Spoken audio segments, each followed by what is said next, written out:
আমরা পিএসসি 2015 প্রশ্ন নিয়ে আলোচনা করছিলাম। Problem number 55. A particle moves under the central force mu by r square towards a fixed point O, and it is projected from a point at a distance r from O with velocity v. Then the path of the particle will be an ellipse provided. তো এখান থেকে আমরা তিনখানা প্রশ্ন পেতে পারি: ellipse, parabola এবং hyperbola. Condition হলো গিয়ে ইলিপসের জন্য V square less than 2 mu by R, V square equals to 2 mu by R হলে প্যারাবোলা, এবং V square greater than 2 mu by R হলে হাইপারবোলা। এক্ষেত্রে ইলিপস চেয়েছে, তাই অপশান এ অর্থাৎ V square less than 2 mu by R. Parabola হলে V square equals to 2 mu by R হতো, এবং হাইপারবোলা হলে V square greater than 2 mu by R. Next problem 56. The length of subtangent of a curve. Subtangent হয়ে যায় Y by Y one, বা Y by Y one হলো কি আমাদের DY DX, এবং সাবনর্মাল হলো ওয়াই ওয়াই ওয়ান বা Y DY DX. এটা সাবনর্মাল ওয়াই ওয়াই ওয়ান এবং সাবটেনজেন্ট হলো গিয়ে ওয়াই বাই ওয়াই ওয়ান। এখানে সাবটেনজেন্ট চেয়েছে অর্থাৎ y by Y one, y by dx, B option y by dy dx. Next problem 57. The unit vector orthogonal to 3a plus 4b is.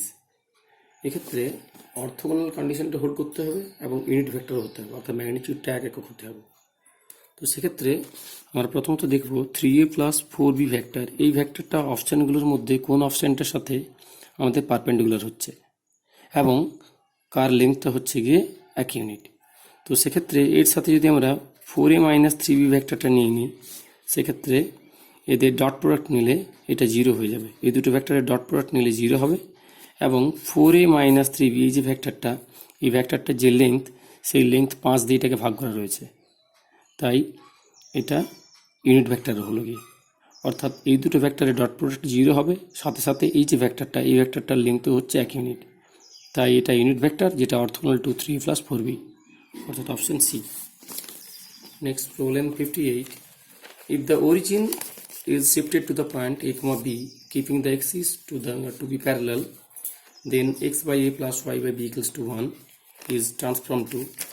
এক্ষেত্রে ট্রান্সফরমেশনের formula হলো গিয়ে shifting of অরিজিনটা shift করা হয়েছে a comma b তে, তাহলে x equals to X dash plus A, Y equal to Y dash plus B. সাধারণত আমরা x equals to X dash plus H এবং Y equal to Y dash plus K করে থাকি, যেখানে অরিজিনকে shift করা হয় এইচ কমা কে পয়েন্টে, এখানে অরিজিনকে শিফট করা হয়েছে a কমা বি পয়েন্টে। তাহলে এটা হচ্ছে ট্রান্সফরমেশনের ফর্মুলা। এরপর গিভেন ইকুয়েশনটা হচ্ছে X by A plus Y by B equals to 2। এখানে ট্রান্সফরমেশনের ফর্মুলা যদি বসিয়ে দিই, X equals to X dash plus A by A plus Y dash plus B by B equals to 2। সেক্ষেত্রে এটা ক্যালকুলেশন করলে আসবে X dash by A plus Y dash by B, 1 a by A 1 হয়ে যাবে, আবার b by B 1 হয়ে যাবে, 1 plus 1 2 equals to 2, or x dash by A plus Y dash by B equals to 0।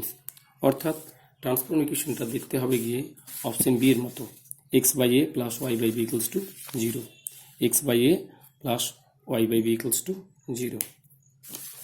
Next, এটা straightforward question. Every finite integral domain is a field. Every finite integral domain is a field. Problem 60. If B is the matrix obtained from A by changing row into columns and column into rows, অর্থাৎ ম্যাট্রিক্সটা transpose করলে যে ম্যাট্রিক্সটা পাবো, সেক্ষেত্রে আমরা জানি কোন একটা ম্যাট্রিক্সের ট্রান্সপোজ করে যে ম্যাট্রিক্স পাওয়া যায়, এবং গিভেন ম্যাট্রিক্স এ আর এ ট্রান্সপোজ দুটোরই ডেট ভ্যালু কি হয়ে যায়, det of A equals to det of A transpose. এক্ষেত্রে যে বি ম্যাট্রিক্সটা রো এবং কলাম ইন্টারচেঞ্জ করে পাওয়া গেছে, অর্থাৎ বি ম্যাট্রিক্সটা আসলে হলো গিয়ে এ ট্রান্সপোজ, তাই det of B equals to det of A হবে, অর্থাৎ option A. Problem 61. Let a is an approximation of exact value a, then absolute error is defined by. Absolute error হলো গিয়ে true value এবং approximate value, এই দুটো difference, true value এবং approximate value. এক্ষেত্রে true value হলো গিয়ে এ, true value হচ্ছে কি এ, যেটাকে আমরা ভিটি বলে থাকি, ভি ট্রু ভ্যালু, এবং ভি অ্যাপ্রক্সিমেট ভ্যালু হচ্ছে গিয়ে এ অ্যাপ্রক্সিমেশন। তো এক্ষেত্রে আমাদের যেটা বার করতে হবে সেটা হচ্ছে absolute error, ER. ER equals to হয়ে যায় mod of VT minus VA.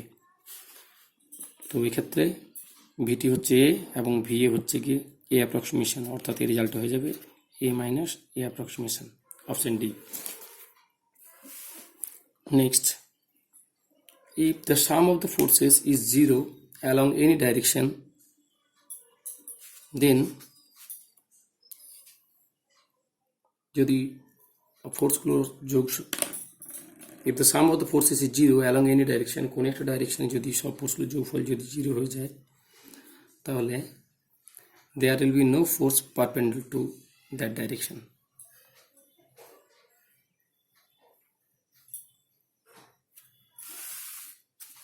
Problem 62টা ক্লিয়ার নয়, মনে হচ্ছে প্রবলেম অ্যান্সার ডি হতে পারে, তোমরা একটু চেক করে নিতে পারো। Next 63, a fixed point for a given function g is a number p for which, তো ফিক্স পয়েন্টের ক্ষেত্রে আমাদের ফিক্স পয়েন্টের ক্ষেত্রে ডেফিনিশন হচ্ছে কি আমরা একটা পয়েন্ট পাবো যার জন্য F of X equals to X হবে, F of X equals to X. তাহলে F of X equals to X, এক্ষেত্রে ফাংশনটা রয়েছে জি, তাহলে ডেফিনেশন অনুসারে এটা হওয়া উচিত একটা পয়েন্টের জন্য G of X equals to X. এখন পিটা একটা নাম্বার দিয়েছে, তাহলে এক্ষেত্রে আমাদের অপশনগুলোর মধ্যে হওয়া উচিত G of P equals to P, কারণ G of X equals to X, এক্ষেত্রে সেটা হয়ে যাবে G of P equals to P.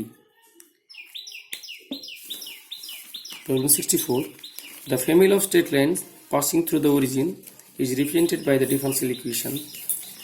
Family of straight line passing through the origin, এখন জেনারেল ইকুয়েশন যদি আমরা ভাবি স্ট্রেট লাইনে, তার আকারটা হয়ে যায় y equal to mx plus c, এটা হচ্ছে জেনারেল ইকুয়েশন স্ট্রেট লাইনের। এটা যদি অরিজিন দিয়ে পাস করে তখন y ইকুয়াল জায়গায় 0 বসালাম, m ইন্টু 0 প্লাস c, অর্থাৎ c ইকুয়ালস টু 0 হয়ে যাবে। অর্থাৎ যে সমস্ত স্ট্রেট লাইনগুলো অরিজিন দিয়ে পাস করে সেই সমস্ত স্ট্রেট লাইনের ক্ষেত্রে y equal to mx plus c, এই রূপটা চেঞ্জ হয়ে যাবে y ইকুয়াল টু mx, কারণ সিটা 0 হয়ে গেল। এরপর আমরা যদি ডিফারেন্সিয়েশন চাই, তাহলে এটাকে যেহেতু এমটা আরবিটারি কনস্ট্যান্ট, তাহলে একবার ডিফারেন্সিয়েশন করতে পারবো, তাহলে ডিওয়াই ডিএক্স অর্থাৎ y1 ইকুয়ালস টু এম। এখন এই ইকুয়েশন এবং এই ইকুয়েশন, এই দুটো থেকে আমরা এমকে যদি এলিমিনেট করে দিই, তাহলে ইকুয়েশন আসবে y equals to y1 into x, বা বলতে পারি y ডিওয়াই ডিএক্স এক্স, বা x dy minus y dx equals to 0, x dy minus y dx equals to 0 হবে differential equation, option C. Problem 65, the differential equation of orthogonal trajectories of the family of curves given by, given family of curvesটা হচ্ছে কি এটা, সেক্ষেত্রে orthogonal trajectory পেতে গেলে আমরা dy dx কে replace করি minus dx dy, to get orthogonal trajectories we replace dy dx by minus dx dy, সেক্ষেত্রে option B হবে f of x, y, minus dx dy equals to 0. Next, problem 66, a circle of radius r has curvature. তো কোন একটা সার্কেলের ক্ষেত্রে তার ব্যাসার্ধটা হয়ে যায় রেডিয়াস অফ কার্ভেচার। যে কোনো সার্কেলের ক্ষেত্রে রেডিয়াস অফ কার্ভেচার হচ্ছে কি আর, আর রেডিয়াস অফ কার্ভেচার এবং কার্ভেচার এরা রেসিপ্রোকাল হয়ে যায়। যেহেতু সার্কেলের রেডিয়াস অফ কার্ভেচার আর, তাই কার্ভেচার হয়ে যাবে আর এর রেসিপ্রোকাল 1/r। অর্থাৎ যদি রেডিয়াস অফ কার্ভেচার বলতো সেক্ষেত্রে আমরা সার্কেলের আর লিখতাম, আর শুধু কার্ভেচার বললে 1/r, kappa equals to 1/ρ। Curvature kappa যদি হয় আর রেডিয়াস অফ কার্ভেচার রো হয়ে যায়, তাহলে কে ইকুয়ালস টু 1/ρ। এক্ষেত্রে রো এর মান হচ্ছে আর, তাহলে কে ইকুয়ালস টু 1/r, অর্থাৎ option C. Next problem 67, f of alpha and f of beta be opposite sign, then equation f of x equals to 0. যেহেতু f of আলফা এবং f of বিটা দুটো opposite sign, অর্থাৎ sign alternate হচ্ছে, তাহলে অবশ্যই এদের মধ্যে root থাকবে।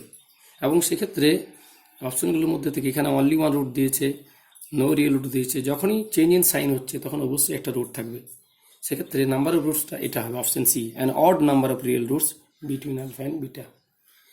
যখন চেঞ্জ ইন সাইন আসছে তখন f of x equals to 0 সমীকরণের an odd number of real roots between alpha and beta. Problem 68, if the general equation of second degree ax square plus 2hxy plus by square plus 2gx plus 2fy plus c equals to 0 represents a circle, এটা circle হলে a equals to b হবে এবং h equals to 0 হয়ে যাবে, a equals to b and h equals to 0.